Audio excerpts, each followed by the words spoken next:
성주간을 맞이하신 우리 교우님들에게 하나님의 은혜가 가득하시기를 주님 이름으로 축원드립니다. 오늘은 성주간의 시작인 성지 고난주일입니다. 평화의 왕으로 오신 예수님의 예루살렘의 입성을 환호하고 기념하고 또 예수님의 순환과 죽음을 묵상하는 그런 성주간입니다. 예수님의 뒤를 따라 순환과 십자가와 부활에 동참하시는 그런 성주간이 되시길 바라겠습니다. 오늘은 주님이 쓰시도록 준비되어라라고 하는 제목으로 말씀을 나누고자 합니다.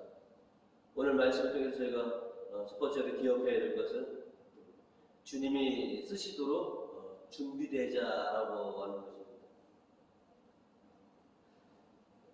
부모님이 사시는 본가에 가면 참 여기저기 물건이 많이 쌓여 있습니다.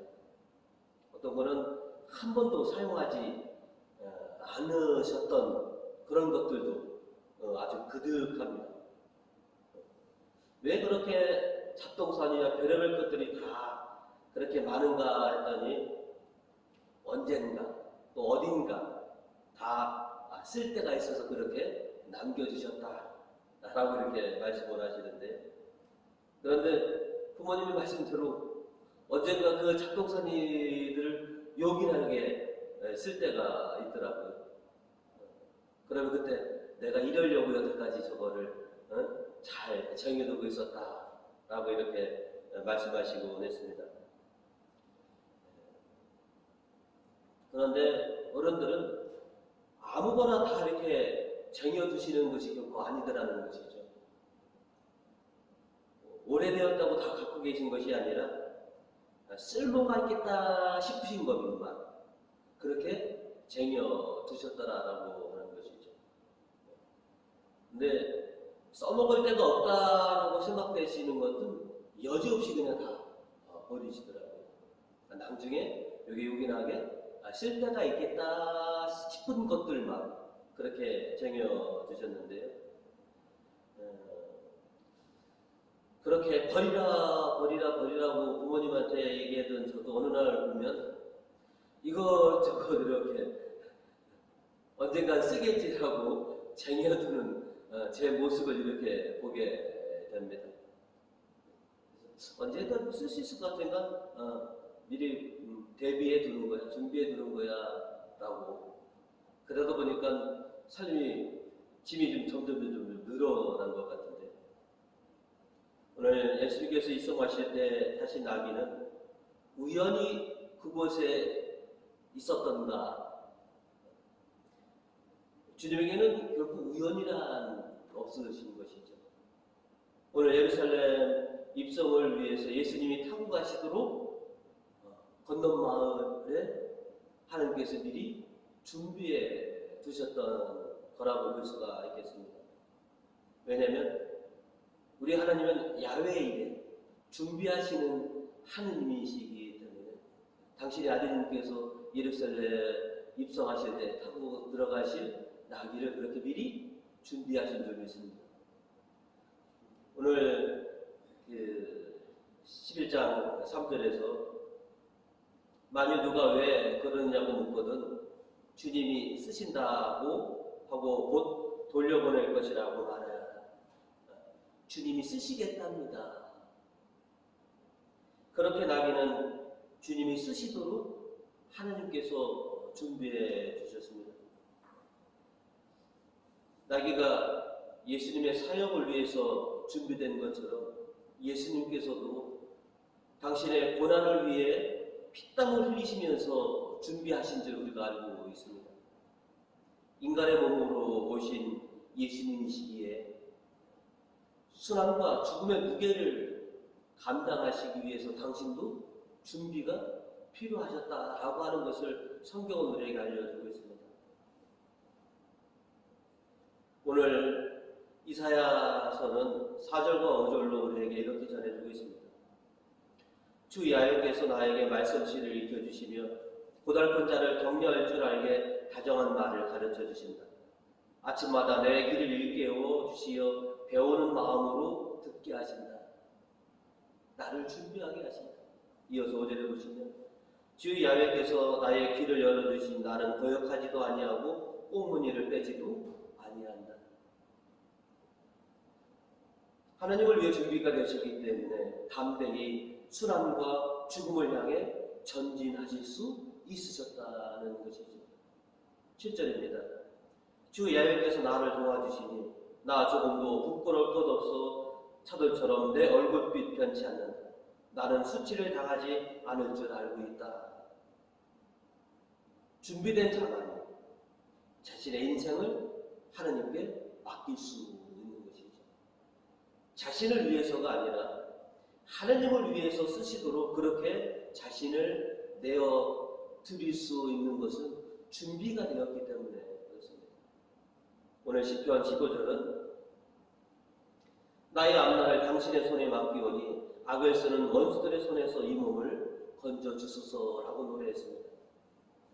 인류 구원을 위한 준비가 되셨기에 당신을 온전히 내려놓을 수 있었고 또 고난을 묵묵히 받아내실 수 있으셨던 것이죠. 이사야는 6절로 나는 때리는 자들에게 등을 맡기며 수염을 뽑는 자들에게 턱을 내민다. 나는 욕설과 침뱉음을 받지 않으려고 얼굴을 가리우지도 않는다 라고 이렇게 전해주고 있습니다. 우리도 세례를 받고 주님의 자녀가 된 그 순간부터 예수님을 따라 십자가를 지고 따르는 준비를 하고 있습니다. 그리고 지난 5주간 사순절을 통해서 준비해서 예수님을 따라 성주간의 여정을 따라가고 순환과 죽음을 이기고 부활의 기쁨과 영광을 얻고자 우리도 그렇게 준비해 왔습니다. 이렇게 주님을 위해 준비가 되었으니 주님이 필요하실 때, 주님께서 원하실 때 기꺼이 쓰여지는 구원의 도구들이 되시기를 주님의 이름으로 축원드립니다. 오늘 말씀을 통해서 저희가 두 번째로 깨닫는 것은 주님의 마음을 간직하자라고 하는 것이죠.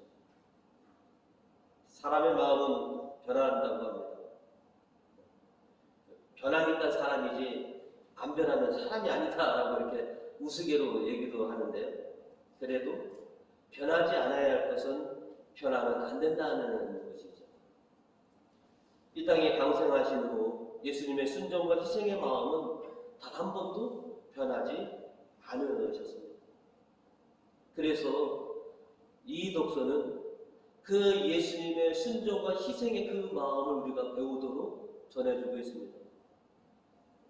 여러분은 그리스도 예수께서 지니셨던 마음을 여러분의 마음으로 간직하십시오. 그리고 이어서 8절로 당신 자신을 낮추셔서 죽기까지 아니 십자가에 달려서 죽기까지 순종하셨습니다. 라고 우리에게 전해주고 있습니다. 하나님께서는 예수님의 변치 않는 순종과 희생의 결과로서 당신의 영광을 당신의 아드님에게 허락을 하셨습니다. 그래서 9절로 그러므로 하나님께서도 그분을 높이 올리시고 모든 이름 위에 뛰어난 이름을 주셨습니다. 라고 우리에게 전해주고 있습니다. 오늘 주님의 순환 복음은 우리들에게 많은 경각심을 갖게 합니다. 왜냐하면 주님을 따르던 대다수의 사람들이 주님을 배반했다라고 하는 것을 우리에게 보여주고 있기 때문에 그렇습니다. 지금은 주님의 자녀로 이렇게 주님과 함께하고 있지만 나도 배신자가 될 수 있다라고 하는 것이죠. 예수님께서 예루살렘에 입성하실 때 예수님을 향해 환호했던 수많은 사람들이 있었습니다.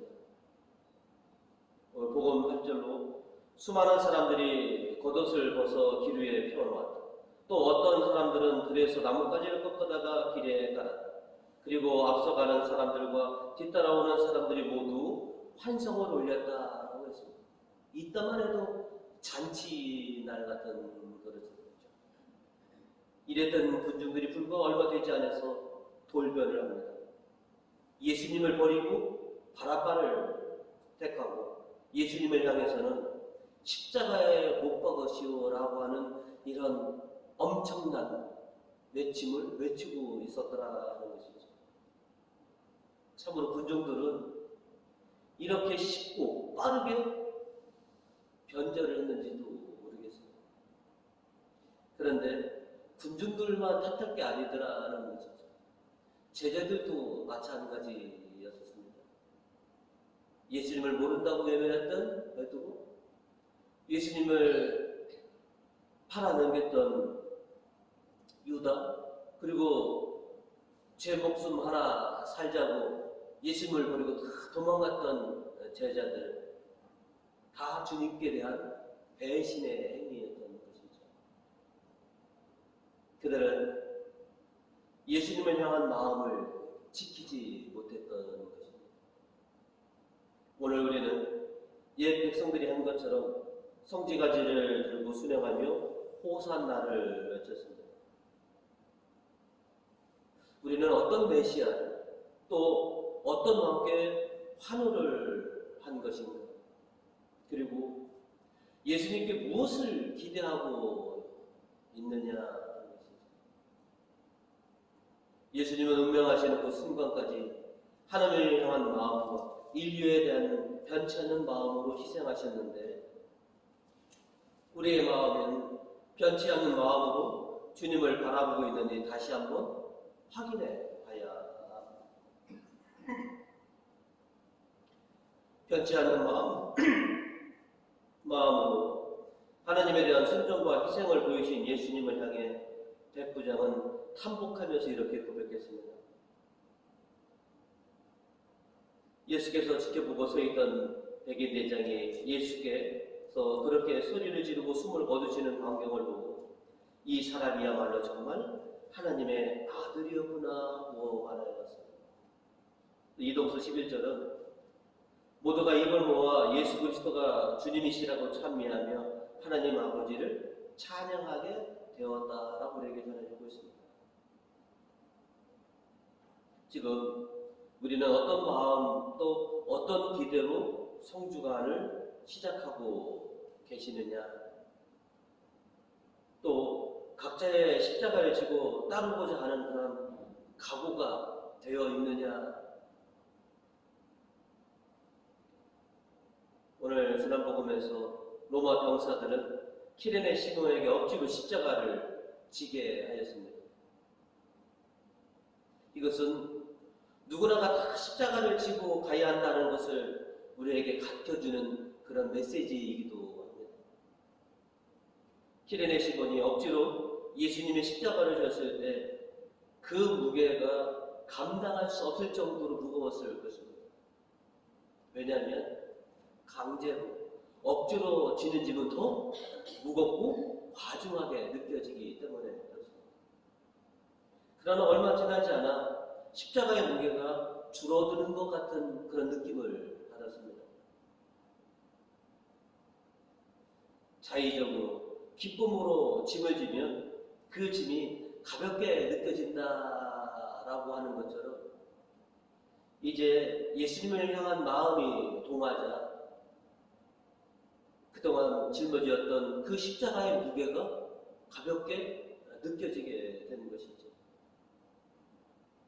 우리 교우님들은 각자 짊어진 이 십자가의 무게를 어떻게 가늠하고 있는지, 무겁고 과중하게 느껴지시는지, 아니면 질만한 무게로 그렇게 느껴지시는지. 지금 짊어지고 계신 십자가가 질만하시죠? 정말 도저히는 못 지는 그런 무게는 아니시죠? 그 십자가를 지고 이제 예수님의 뒤를 따라가실 수도 있겠죠? 예수님의 변치 않는 그런 마음을 우리도 우리의 마음으로 간직해서 우리도 주님을 향한 마음을 변하지 않고 늘 담대하게, 또 주님께서 우리에게 허락하신 각자의 십자가를 지고 예수님을 따라가시는 교우님들이 되시길 바라겠습니다. 이제 시작된 그 성주간 기쁜 마음으로 이 성주간에 동참하시고 주님의 뒤를 따라서 십자가를 지고 묵묵히 따라가시는 우리 교우님들이 되시기를 주님의 이름으로 축원드립니다.